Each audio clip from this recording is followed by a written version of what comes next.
Hi, I'm Casey. This is my sister Hannah. Say hi, Hannah. Hi.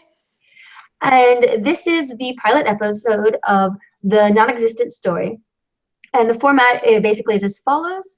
One person, let's say Hannah, will read two summaries and two excerpts. Summary one will be a story that does exist, that is to say it's already been published, and show an excerpt as well, like a passage, a dramatic reading.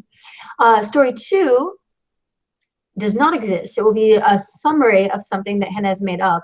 And then she will also read a passage from something that she also made up. And my job as the listener is to guess which one is the existent story and which one is the non-existent story, and then we will swap. So without further ado, Hannah. Story one.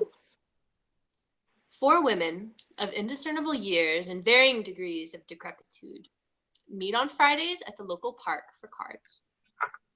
This has been their custom for a half-century. None of them can remember having missed a game. One of these women, Mrs. Cavallo, is a reputed shaman of questionable to non-existent moral fortitude. She is the most decrepit of the four, although not the most wily. One day, Mrs. Cavallo arrives at the designated card table in an uncharacteristically opaque state, having died from unknown causes sometime since last Friday's game. With her, she brings an old deck of tarot cards and proposes a variation of their customary Scopa game to commemorate her long life, now ended. Of these strange events does not go unnoticed by the other three. They do not comment on their late companion's ghostly state. Whether this is due to blindness or politeness is unclear. What is commented on at length is the unwelcome presence of the sacrilegious tarot cards. Interrupting a 5-decade streak of Friday afternoon Scopa for Italian tarocchini was an ominous suggestion, bordering heretical. However, in the spirit of sympathy, the three antediluvian gamblers eventually acquiesce. The four play their hands until the customary hour, during which time two of the old women lose to the ghostly Mrs. Cavallo. The following Friday, they rejoin the card table, as free now from earthly troubles as she. Again, the four play the tarot cards. Mrs. Fonte, the only remaining member of the tetrad still breathing, does not question the recurrence of tarots over Scopa, understanding the seriousness of the predicament in which she finds herself. They play without cackling conversation or cigar breaks. At the end of the customary hour, the old Mrs. Fonte has won every hand. Mrs. Cavallo glowers at Mrs. Fonte. Her suspicions have finally been confirmed. The tarots scatter to the wind, and the shaman specter proclaims, "By God, she will get back all the money she has been cheated out of in the last 50 years if it takes her another 100. Mrs. Fanta serenely denies any cheating, but assures her old rival that she will have her chance at winning a game, as always, next Friday. And that is the conclusion of the first story summary. To be followed now by a dramatic reading, if this works.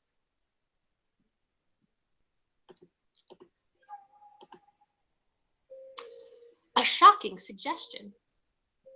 Of the sister spinsters, Catherine was more blunt, but had fewer teeth. Her lispy pronouncement, blasphemous, was therefore garbled enough for Marie to disguise with some enthusiastic coughing. Mrs. Fonte and the sisters conferred some minutes on how best to proceed with the situation, which, they allowed, was unique. If Mrs. Cavallo's ghost had better hearing in death than she had in life, she was good enough to pretend she did not, for their privacy. At last they decided to treat the proposal as a special request. No one dies more than once after all. And to get on with things. Mrs. Fante returned the Scopa deck to her bags with a sigh. Tarot cards it was. Tarocchini are rather notoriously complex games. However, Mrs. Cavallo provided minimal instruction to the novices, suspecting how little it would be heeded or appreciated. Her ghostly fingers dealt the cards. The game was played in pairs, and the first rounds fizzled quickly. The confusing tarots, with their mysterious designs and complex point systems, dampened the table's usual conviviality. Mind did not sync with matter until the last two hands played first between Mrs. Cavallo and Catherine, and then between Mrs. Cavallo and Marie. Mrs. Cavallo won both, and with each win, the sisters' shoulders stooped a little lower to the ground.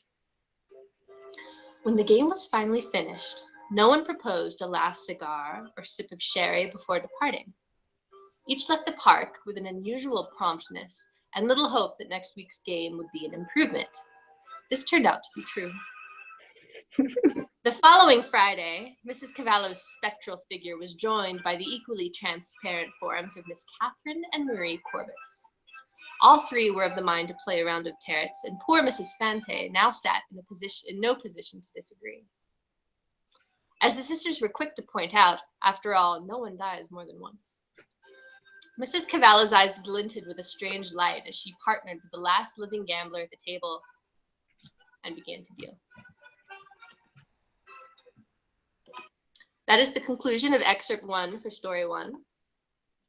Excellent. I have questions and comments, but I'll reserve them for the end. Who was the last living one? What was her name? The last living one was Mrs. Fante. Okay. Fante. F-A-N-T-E. Ah, yes. Thank you. All right. That was excellent and most diverting. All right. Now for story 2. I want more stories. Summary 2. One otherwise uneventful day, a family notices that the old living room mirror is occupied by the ghostly figures of long-dead relatives. The family is surprised at first, but comes to accept the ghostly reflections as a matter of course. Both sides of the mirror go about their days largely unimpacted by the other. The reflected living room appears identical to the real one, except for the dead family members within it. The dearly deceased seem to entertain themselves by mirroring the movements and positions of those living on the other side, though always a few seconds out of sync.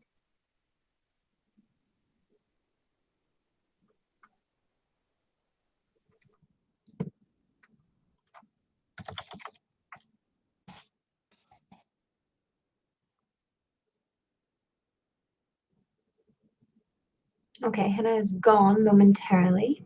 See if we can get her back.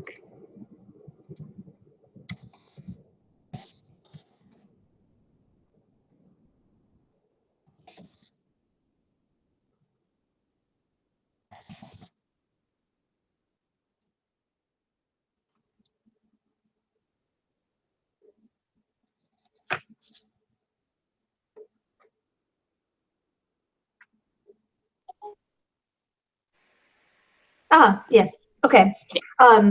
So you were saying that they mimic the ghost on the other side of the mirror, but always slightly out of sync. Always out of sync. This routine changes, however, when cousin Clara returns home. A family trailblazer, the first female dentist in the country, Clara studies the situation and decides to move the mirror into the dining room. There, she leans it against the big table so both sides dine in the other's reflection. Version of a table double the length and occupancy. This works out cheerily enough until one particularly fateful meal. Clara, seated beside the mirror, mischievously asks a ghostly aunt to pass over the salad. Clara then eats of this food from beyond the grave in the spirit of adventure and promptly collapses dead on the table. The living side of the family is shocked and betrayed by this development. During funeral planning, they consider eviction. But when cousin Clara appears in the mirror the next day for dinner, some point out that it was her own irresponsibility that caused her demise in the first place. Hardly reason enough to evict the entire ancestral line.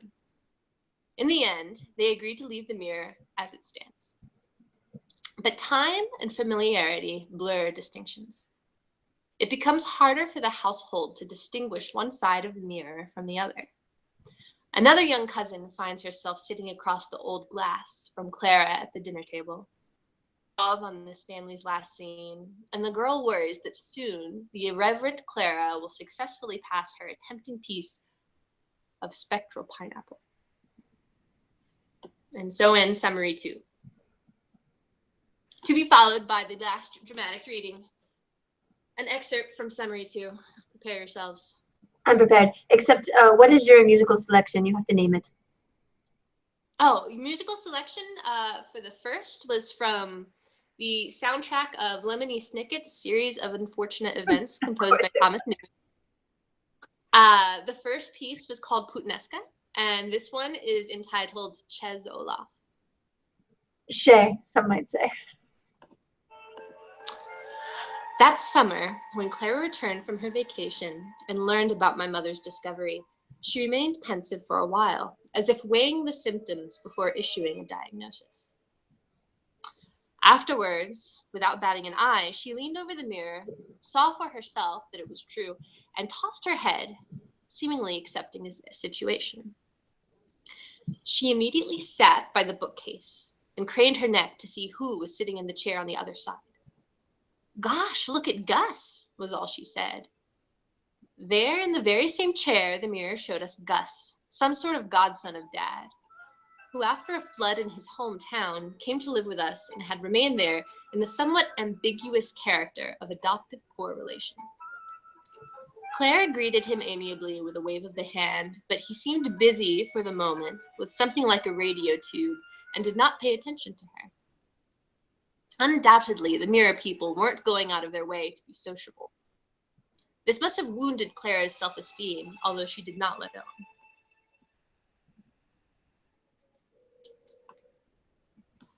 Naturally, the idea of moving the mirror to the dining room was hers, and so was its sequel, to bring the mirror near the big table so we could all sit together for meals. In spite of my mother's fear that the mirror people would run away or get annoyed because of the fuss, everything went fine.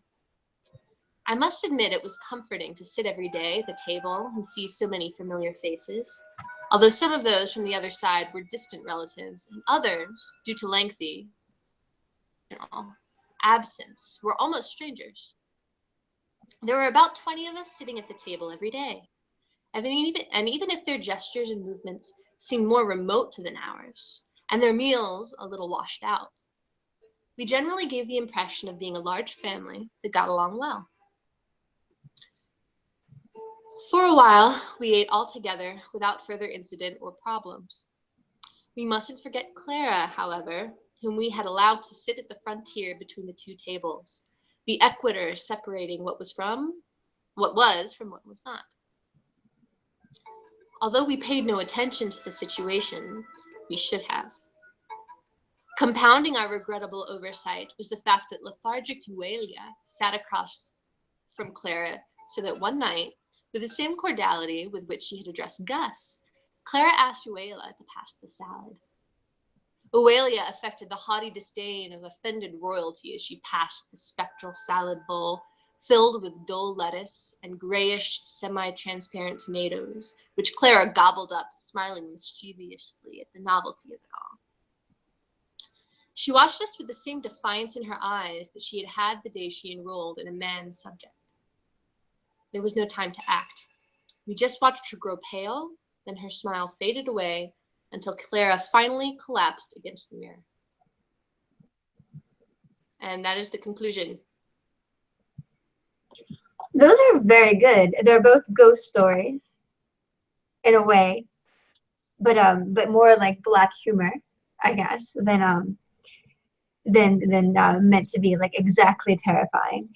But one of the things that I thought was interesting in both of them is that you have this kind of like integration of like someone who's obviously dead and everyone knows they're dead, and that's just been sort of taken in and absorbed into like these very like mundane everyday kind of activities that have just sort of been repeated endlessly. So there's these everyday rituals, and then the ghost appears or is integrated into that, and no one is taken aback. Like it's become, you know, part of their existence, and I think that's what kind of makes them like I guess the idea of what you were saying about like the erasing of the boundary between like the dead and the living, or different kinds of temporalities, like that becomes very porous because everyone acts about the same whether or not they're alive or dead, and you just have like, especially in the second one, like this neat reflection. But I guess like the first question that I have for you before I try to guess which one you wrote They're both very you. But I guess the first question was like, what is it about the characters that permits them to just accept dead the dead or ghosts without any sort of like dismay? What they seem to be taken aback more by are like certain breaches of etiquette or certain like things that are slightly out of place. So for example, in the first one, the fact that one of the members just shows up to, I just kind of imagine this geriatric club and all these old ladies playing cards, which you could see at any kind of, you know, nursing home almost. And one of them shows up dead, and it makes absolutely no difference. But what does make a difference is they're not playing the game they usually play. So why do you think that the characters are able to just kind of accept death so easily, but they're so reluctant to put up with any sort of interruption of their routines or their rituals? I think that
Cody, you might want to take whatever's in the oven out.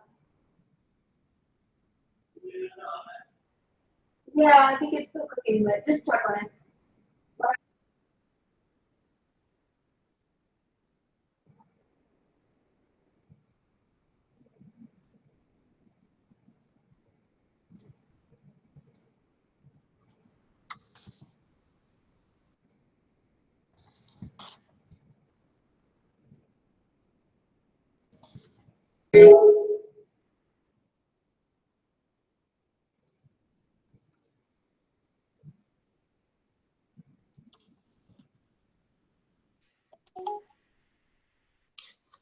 Well, Casey, that's an excellent question. Let me answer that for you. My answer would have to be, I'm sorry. My answer would be, I think that I will say that the influences that I got on this reading were of Latin American literature. And so with the whole influence of magic realism, there seems to be less of a frightening or distinct between what is living and what is more accepted as a natural way of life. So death isn't some terrifying or horrific thing necessarily. That's why I thought it was interesting to play with that with ghosts, because it's not the fact that they're ghosts necessarily so that they have a change after they reach the ghost-like state, which is an affront to the normal course of events in some way. So I think that would be why. No, that makes sense. That makes sense. There's a reality that you've created, and within that reality, those rules are coherent and consistent. That makes sense. I mean, I really liked a lot of the details too, especially the descriptions of food, and the spectral pineapple is a great. That would be the title of that one if I chose a title for it. Well, I want to try to guess, and then I want you to tell me a little bit more about the actual stories and which one you wrote and everything. But so if I had to guess, and I do because that's the rules of the podcast, I would say that you wrote the second one with the mirrors and the food, primarily because of the reference to the large family, which I thought might perhaps resonate with you. Although they are very stylistically similar, and they do sound like they could be from the same author almost. So they're very close. But I would have to guess the second one. I also don't know how much you know about cards. Okay. Do I reveal now or do I wait? I think you should reveal now before we go out again. Okay. Okay. Well, referencing my notes. So Maria Elena Llana actually wrote the second one. Ah, I was wrong. She wrote that in Spanish, and then it was translated. But she's a Cuban journalist. Okay. Which I was exposed to in college, and I really liked her work. And I was the author of the first one. The first one is very good, Hannah. Yeah. Well, yeah. Now that I think about it, maybe like the very high register of vocabulary in the first one might have given that away too. You went for a very like formal diction to kind of like showcase, I think, the kind of like ironic humor of it. But excellent, wow. Anything else you want to share about the writing, or what you would call the first one? What would the title be? Well, because its inspiration, which was Maria Llana's work, was called In the Family, I would have entitled my own story In the Cards. I think that would have been appropriate. And I did have to do a lot of research on Wikipedia to familiarize myself with tarot cards, and I wanted it to be a lot of the words, like the names of characters, were actually Italian words for different cards that are played within tarots and within Italian tarots, and also within Scopa. Okay. So I like that kind of Spanish influence in one versus the more similar but Latin influence in the other. I didn't want one to seem more culturally vacant than the other, I suppose. No, they were quite comparable. And there was I don't know if you remember from the Hearing Trumpet when she's talking about the painting, and she's like, it has to be a Mediterranean painter, a Spanish or Italian. No, definitely a Spaniard. An Italian could never be so devious. So there's this like comparability between like these two kind of like voluptuous Mediterranean decadent cultures, and then there's like that little subtle distinction. So I like the Spanish and then the Italian counterpoint. I did have another question actually about the card game one then. So what would you in the cards? So you have these people who are dying or who are dead and or about to be dead. So everyone's in this sort of limbo state almost between life and death, or already in death, but it doesn't really matter because their life is not much different from death anyway. It's not just a repetition of the same. But they're playing a game, and usually when you play a game, there's this sense that something's at stake, right? So there are consequences of some sort, even made up, if you win or you lose. So like, what would be its? Is that part of the joke, like the meta joke, that there's nothing at stake, or do you think that there is a consequence or something of value, or that it would mean something to win or to lose? Or the point where I think the game was important because of, I think it provided motivation to the characters. So the first character to die in the story in the cards, her, and if I were to write it as an actual full short story, perhaps this would be further explained. Her motivation for coming back to the card table instead of doing whatever else it is that ghosts around that part of the world do was she had a suspicion that she'd been being cheated out of her card game and her money for 50 years by this one woman, but was never really sure. So after coming back and killing two of her other friends, it was only then that she was finally certain, because the other woman would never lose a hand, even with these cursed tarot cards. She knew that she was cheating at last after all this time. So it wasn't so much, I think, that the individual hands held much at stake. Well, they did for two of the characters, unfortunately. But I think it was just the symbol of it. It was providing like a.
There you are. Yes. So you were saying that your goal with the game was not so much the consequence of an individual hand, but rather.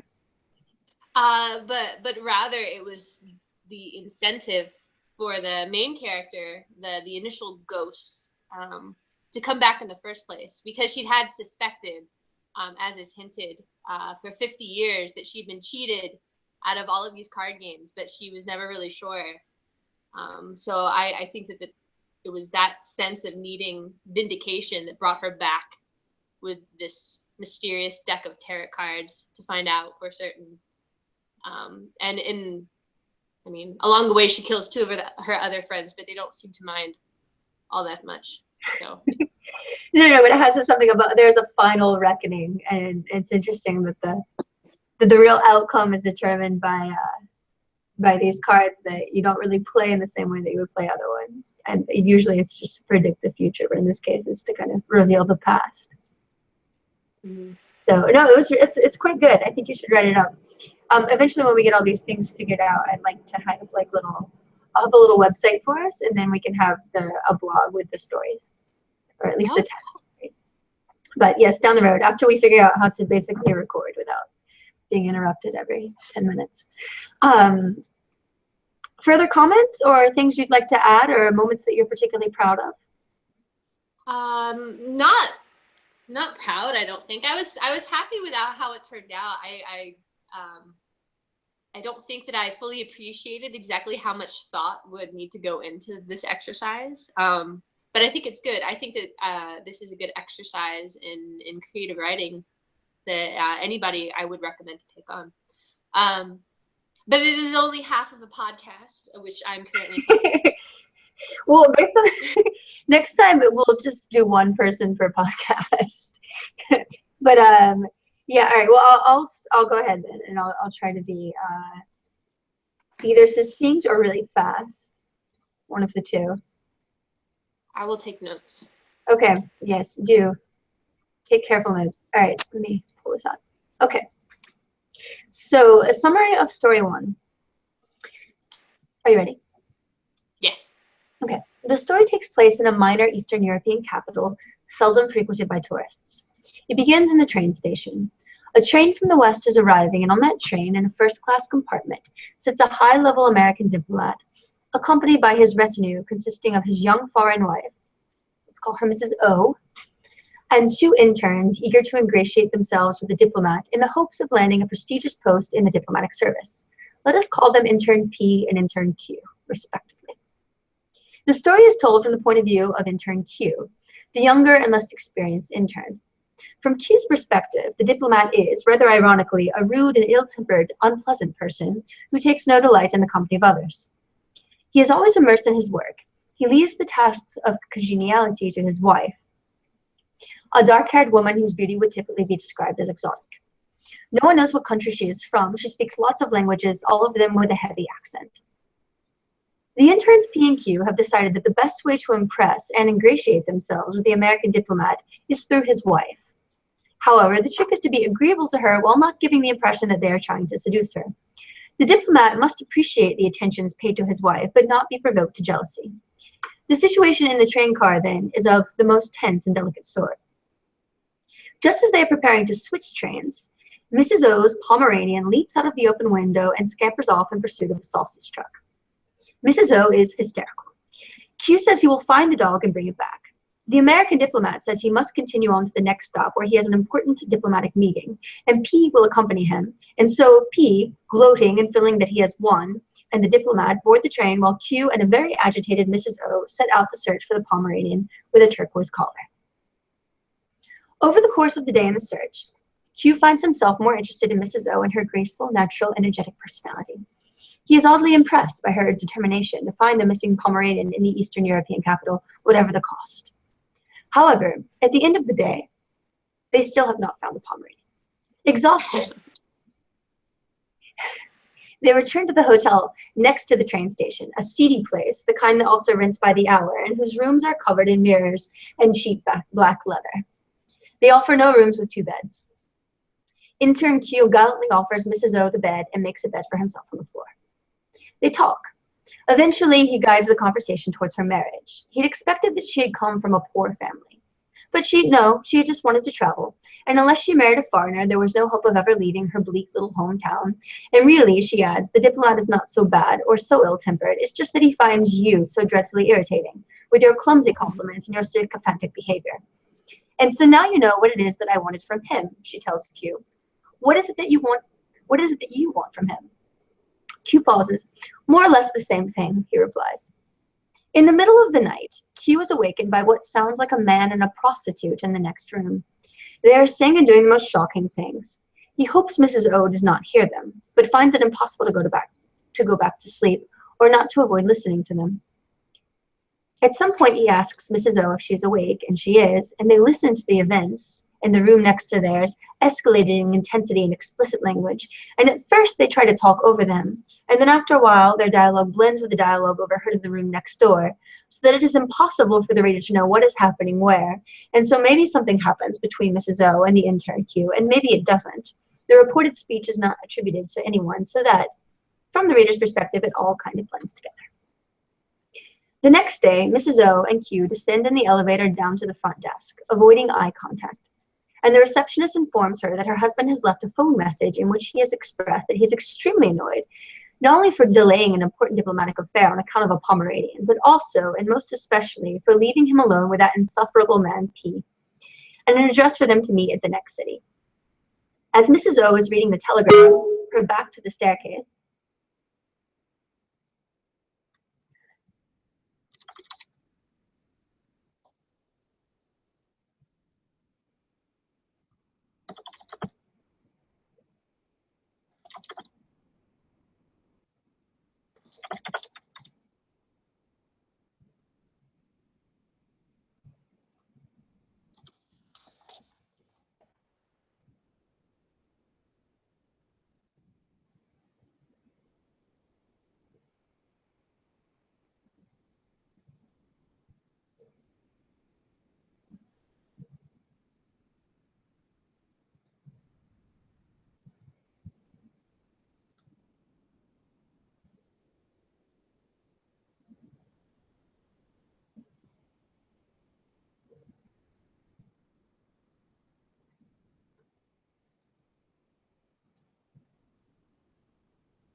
really technical difficulties.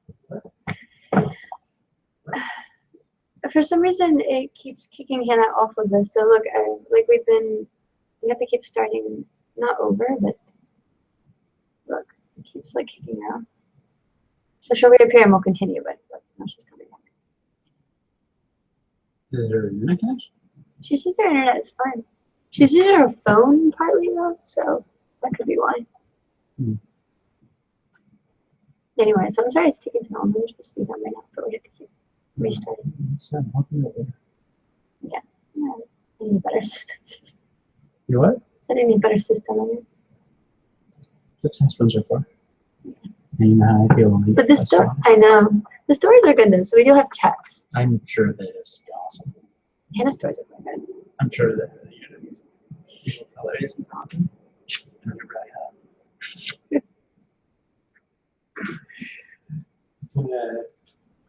Or wait. No, we might continue this.